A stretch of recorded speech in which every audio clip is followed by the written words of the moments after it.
اور ہمارے اس دور میں دین کے نام پر جو تماشے ہو رہے ہیں، شہروں کے سفر ہو رہے ہیں اور اچھا خاصا ہنگامہ ہے کہ ہر کوئی دلائل بیان کرنے پہ تلا ہوا ہے اور بالکل لڑائی کی کیفیت ہے، اور اس سے بھی بدتر حالت ہے جو دہلی اور اس کے اطراف کا سفر. ایک کتاب لکھی تھی اپنا سفر نامہ حضرت مولانا سید ابو الحسن علی ندوی رحمۃ اللہ علیہ کے والد ماجد نے، جو انہوں نے دہلی، دیوبند وغیرہ وغیرہ کا سفر کیا، اور اس وقت کے علماء دین جو در حقیقت جاہل تھے اور کہیں سے تربیت حاصل نہیں کی تھی، ان کے دنگلوں کے حالات بیان کیے اور اظہار افسوس کیا. حضرت رحمۃ اللہ علیہ آج حیات ہوتے تو وہ دیکھتے کہ جو نقشہ انہوں نے کھینچا ہے اس سے 100 گنا زیادہ اب نقشہ ہے، انتقال فرما جاتے اور دکھ کے مارے اس دنیا سے سفر اختیار فرما لیتے. بولنے کی تمیز نہیں، وہ دین کے نمائندے ہیں، اور اتنے بڑے نمائندے ہیں جن کو اتنی بھی تمیز نہیں ہے کہ کہتے ہیں کہ تم باپ کہو، ابو کہو، ماں کا قسم کہو، ماں کا شوہر کہو، یہ ساری چیزیں جائز ہیں. اس سے معلوم ہوتا ہے کہ کہاں تربیت ہوئی ہے اور کیا تعلیم ہے کہ بولنے تک کا اور الفاظ کے چناؤ تک کا شعور نہیں ہے.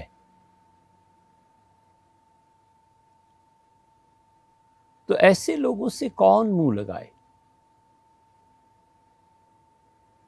اس حد تک گراوٹ ہے، اور وہ بھی صاحبان علم ہیں جو دین کی تشریح میں اس وقت نہایت مستند اور سینکڑوں لوگ ان کے پیچھے چل رہے ہیں، اور نسل ایک پوری ان کو اپنا مقتدا جانتی ہے. اور کوئی پوچھتا ہے کہ آپ دین کے متعلق بہت بیان کرتے ہیں اور ائمہ ہدیٰ میں سے ہیں، آپ نے داڑھی کیوں نہیں رکھی ہوئی؟ تو جواب میں کہتے ہیں، جس کا خلاصہ یہ ہے کہ میں کس طرف دعوت دے رہا ہوں اور یہ کدھر بلا رہے ہیں. اور داڑھی کے اس سوال پر کچھ لوگ جو بیٹھے ہیں وہ قہقہے بلند کر رہے ہیں، اور اس احساس کے بغیر کہ داڑھی کے رکھنے یا نہ رکھنے کا مسئلہ اتنا نہیں ہے، مگر داڑھی کے نام پر مذاق اڑانا اور مسکراہٹ جواب دینے والے کی اور جو بیٹھے ہوئے ہیں ان کا ٹھٹھے اور قہقہے مارنا، یہ بہت بڑا مسئلہ ہے. کاش کہ حضور اقدس صلی اللہ علیہ وسلم کا یہ فعل، چاہے وہ اسے فرض کر لو مستحب کے بھی درجے میں رکھتے ہوں، تو بھی اس کا مذاق اڑانا یہ کون سا دین کا مقام ہے؟ اور دین کا درد اور امت کا درد رکھنے والے کیا اس طرح دین کی ان چیزوں کے خلاف بولتے ہیں، مذاق اڑاتے ہیں، ٹھٹھا کرتے ہیں جو چیزیں دین میں ثابت ہیں؟ کیا ہمارے لیے یہ روا ہے کہ ہم کہیں بھدا کیا چیز تھا یار، ایسے ہی فضول، اور باقی لوگ ٹھٹھے مارتے رہیں؟ کیا ہمارے لیے یہ روا ہے کہ ہم کہیں کہ بابا گرو نانک اور اس کے ساتھ ایک کمی مسلمان والعیاذ باللہ، اور جو آپ سننے والے ہیں آپ ہنسیں اور اس مذہب کا مذاق اڑائیں؟ یہاں بھی یہی ہو رہا ہے. ایک وہ جنہیں بولنے تک کا شعور نہیں، اور ایک وہ جو لاکھوں نہیں کروڑوں مسلمانوں کی دل آزاری کرتے ہیں کہ حضور اقدس صلی اللہ علیہ وسلم کے حوالے سے جب داڑھی کا ذکر کیا جاتا ہے تو کہتے ہیں سورہ مومنون دیکھو، اس میں ایمان کے متعلق، مومنوں کے متعلق کیا اللہ نے کہا ہے۔ سورہ فرقان کا آخری رکوع دیکھو، وَعِبَادُ الرَّحْمَنِ الَّذِينَ يَمْشُونَ عَلَى الْأَرْضِ هَوْنًا، اس کو دیکھو۔ یہ سب صحیح ہے، انہیں دیکھنا چاہیے، پڑھنا چاہیے، ایڈمٹ اٹ، مگر کیا اس کے ساتھ یہ مذاق اڑانا بھی ضروری تھا؟ حضور اقدس صلی اللہ علیہ وسلم کی وہ چیز سنت مبارکہ، آپ چاہے اسے مستحب بھی نہ مانتے، ہم جیسے پرانے لوگ جو اسے واجب کے درجے کا مانتے ہیں، ان کا دل دکھانے کے لیے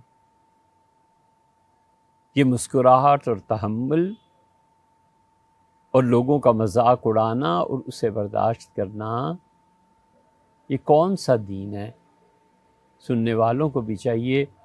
کہ ٹھنڈے دل سے اس پہ غور کریں، داڑھی رکھی ہے یا نہیں رکھی یہ ایک الگ مسئلہ ہے، اور ان چیزوں پر قہقہے لگانا اور اسے ہوا میں اچھال دینا یہ ایک الگ مسئلہ ہے۔ اس لیے بہت سے اس دنگل میں اترے ہوئے بے ادب، علم سے ناآشنا، اور سب سے بڑا مسئلہ کہ کسی کی صحبت میں رہ کے تربیت نہیں ہوئی، یہ پہلا مسئلہ ہے۔ اس لیے یہ جتنے بھی جوابات آج سے نہیں، ندوہ کے پلیٹ فارم سے جب سے بھی دیے جا رہے ہیں، اور جب سے تحریرات اس ادارے سے چھپ رہی ہیں یا جو کچھ بھی ہے، اس میں آپ کہیں نہیں دیکھیں گے کہ وَلِعِیَاذُ بِاللَّہ ہم علمی طور پر جس کے خلاف بھی بات کرتے ہیں اس کا ایسے مذاق اڑائیں، یا کبھی بھی ہم کسی کی نیت پہ شبہ کریں۔ نہ ہمیں لوگوں کی نیت سے سروکار ہے، نہ کوئی حق پہنچتا ہے کہ ہم کسی کی نیت کے متعلق کچھ کہیں، نہ ہمیں کسی شخص کے ذاتی کردار کے متعلق کچھ کہنا ہے۔ یہ دو چیزیں چھوڑ دیں، ہم ہمیشہ کوشش کرتے ہیں کہ علم کی بات ہے، علمی طور پہ اس کا رد ہونا چاہیے۔ جس طرح وہ حملہ کرتے ہیں اہل سنہ پہ، اہل سنہ میں بھی غیرت اور تعصب ہونا چاہیے۔ یہ تعصب اس معنی میں لے رہا ہوں جو ابن خلدون نے اپنے مقدمے میں ذکر کیا ہے، اس معنی میں کر کے عصبیت، اور اس معنی میں کر کے اہل سنہ کے عقائد کا تحفظ کرنا، یہ ہم لوگوں کی ذمہ داری ہے، ہمارا فرض ہے۔ ہم سیدھے سادے لفظوں میں اپنا موقف بیان کر دیں، بس اتنا کام۔ اب وہ جواب دیں، پھر اس کا جواب دیں، یہ دنگل قائم نہیں کرنا۔ کتاب و سنت پہ جو ممانعت آئی ہے وہ تو آئی ہی آئی ہے، اصل وہ ہے، اور اصل کی تائید میں ایک تحریر آپ کو سنائیں ابن عربی رحمۃ اللہ علیہ کی، جو انہوں نے فتوحات مکیہ میں لکھی ہے، اور فتوحات مکیہ کا 61 نمبر جو باب ہے اس پر ہادی والستین، الہادی والستین، الیواقیت والجواہر کے مصنف شارانی رحمۃ اللہ علیہ الیواقیت والجواہر 1 اور فتوحات مکیہ 2، ان دونوں کتابوں کو ملا لیں، ہم اس تحریر کا خلاصہ آپ سے عرض کرتے ہیں۔ ابن عربی رحمۃ اللہ علیہ نے عالم کشف میں جہنم کو دیکھا اور اللہ تعالیٰ سے درخواست کی کہ مجھے اہل جہنم کے جو احوال ہیں انہیں دکھایا جائے۔ ان کی درخواست قبول ہوئی اور انہیں جہنم کے اندر لے جایا گیا، اور جہنم میں پہنچ کے انہوں نے دیکھا کہ لوگ اپنے مذہبی رہنماؤں سے جھگڑ رہے تھے، اور وہ جو قرآن نے نقشہ کھینچا ہے کہ انا اطعنا سادتنا وکبراءنا، اے پروردگار ہم جہنم میں اس لیے پہنچے کہ ہم نے اپنے قائدین کی اطاعت کی تھی۔ یہ تو قرآن کہتا ہے، اور اس پہ اضافہ تفسیر سے یہ ہے کہ ان کے ائمہ گمراہ تھے، ان کے بڑے جاہل تھے۔ ایسے جہلا اور ایسی سیادت جو دین کے بارے میں سنجیدہ تک نہ ہو، ایک اندھی اور حواس خمسہ سے عاری قوم اور امت ان کی پیروی کرے، کیا حرج ہے؟ میت ہے نا، تو میت کو دائیں کروٹ لٹاؤ یا بائیں کروٹ لٹاؤ۔ اس لیے جہلا کو اور بے تربیت بے علم قیادت کو جو لوگ رتبہ اور درجہ دیں گے، اللہ کہتا ہے جب وہ جہنم میں ہوں گے تو کہیں گے کہ انا اطعنا سادتنا وکبراءنا، اللہ ہم نے ان کی پیروی کی تھی، اپنے بڑوں کی، اور اے پروردگار انہوں نے ہمیں گمراہ کیا، خود بھی گمراہ تھے، تو دو گمراہیاں، آتihim ضعفین من العذاب، اللہ انہیں دگنا عذاب دے، ہمارا عذاب بھی گمراہی کا، ان کا اپنا عذاب بھی ان پر پڑے، ان پہ دگنا عذاب دے۔ فَأَضَلُّونَ السَّبِيلَ، انہوں نے تیری راہ ہم سے ختم کر دی، چھین لی۔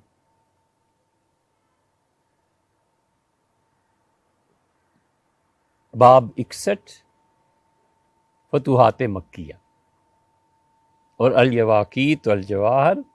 جو اس کی شرح میں حضرت نے لکھی ہے رحمہ اللہ،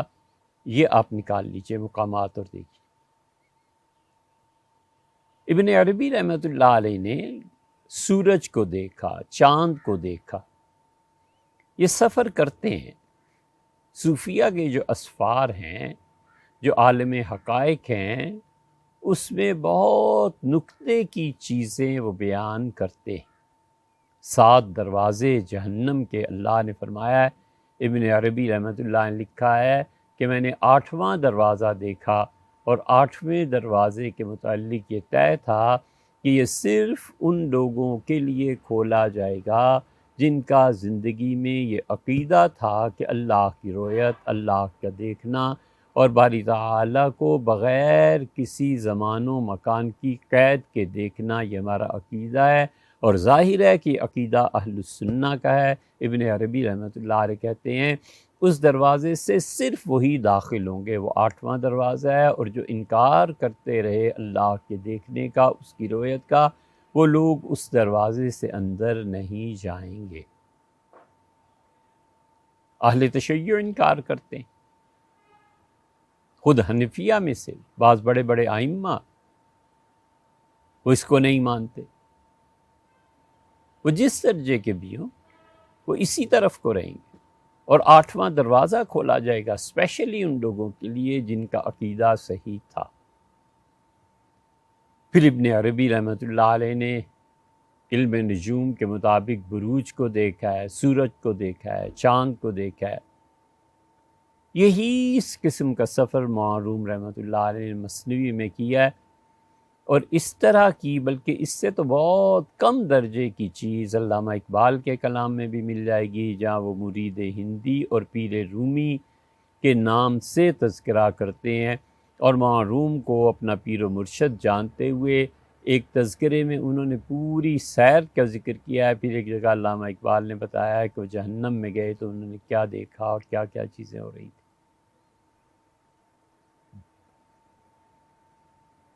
اہل معرفت کے ہاں، عرفاء کے ہاں یہ کوئی بڑی باتیں نہیں ہیں۔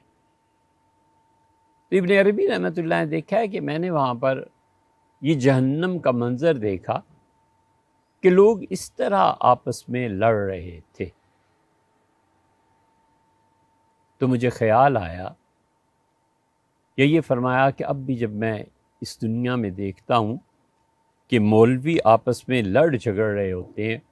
ایک دوسرے کو گالیاں دیتا ہے، دوسرا پہلے کو گالیاں دیتا ہے، اس قسم کی حرکتیں جو کرتے ہیں، جو تہذیب اور شائستگی سے بہت فروتر ہیں،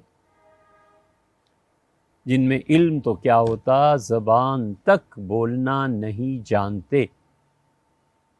انہیں یہ بھی معلوم نہیں ہوتا کہ اس لفظ کا مطلب کیا ہے جو میں اپنے مخالف کے لیے استعمال کر رہا ہوں، اور نہ ہی انہوں نے اس زبان کا علم حاصل کیا ہوتا ہے جس زبان میں وہ گفتگو کر رہے ہیں۔ ایسے جو دنیا میں لڑتے ہیں، ابن عربی رحمۃ اللہ علیہ نے کہا جہنم کا وہ منظر اور ان کے لڑنے کا منظر ایک ہی ہے۔ میں نے دیکھتا ہوں اب ان لوگوں کو تو مجھے جہنمی لڑتے ہوئے آپس میں نظر آتے۔ اس سے بھیا ندوہ میں کوشش یہی ہوتی ہے کہ جو بھی اختلافی مسائل اور لوگوں کے جھگڑے ہیں،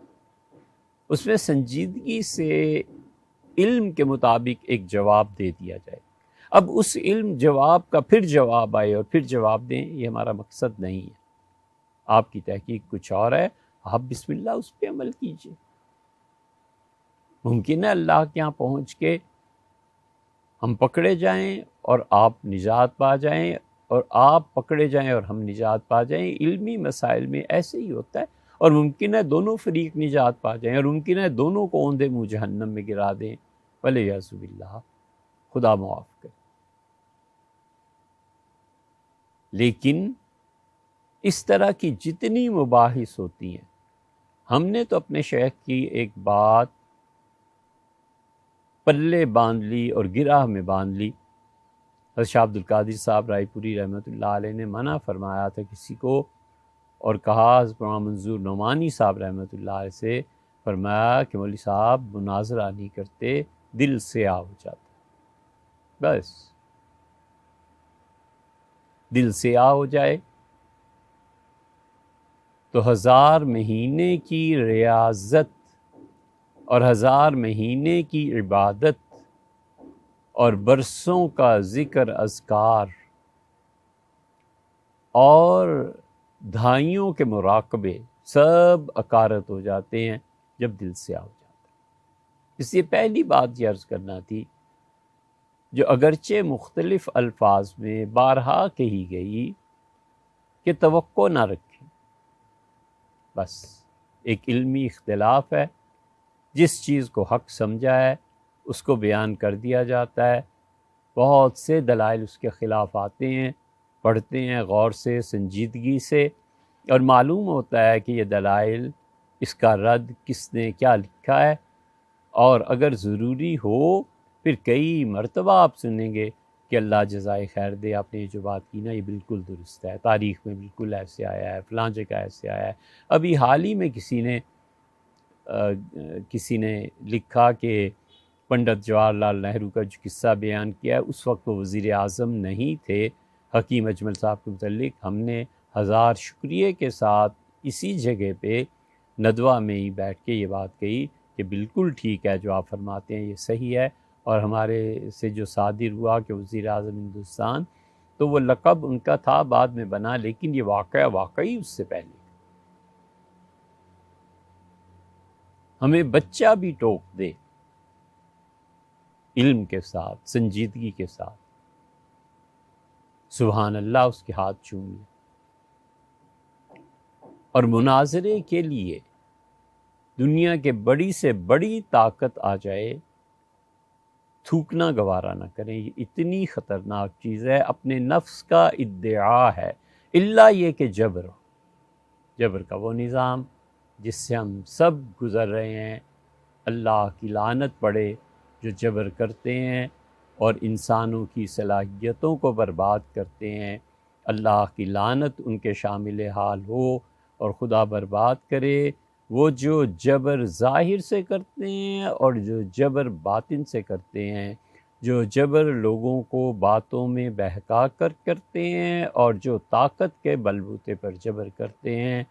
اور اللہ کے بندوں کے حقوق ضائع کرتے ہیں۔